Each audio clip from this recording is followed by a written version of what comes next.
Hi, John. Would you like to say something to me? Hi Glenn, I hope you're enjoying our trip here to Breckenridge. Oh, sure I am. But the camera is facing the other way. Oh, there. English, nosebleed. And there's Lorna. You're having a nosebleed? And there's Yeah. Joy. Too much English, huh? And look at. Too much English. And this is Jim.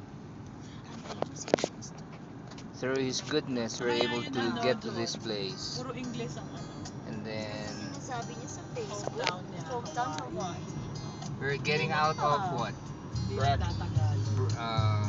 What is it? Breck. Short for Breckenridge. Breckenridge. Here. Pero See? yung mall, public things, he doesn't speak that. See the snow here, there. And the pines. There are pines. The rocks. Ako sabi ko to Lindoy. Lindoy. Oh, see the two lovers there. There, right there. Okay. Oh, it should make it long enough for YouTube. There. What are those mountains up there? Ones with snow on them. Yeah.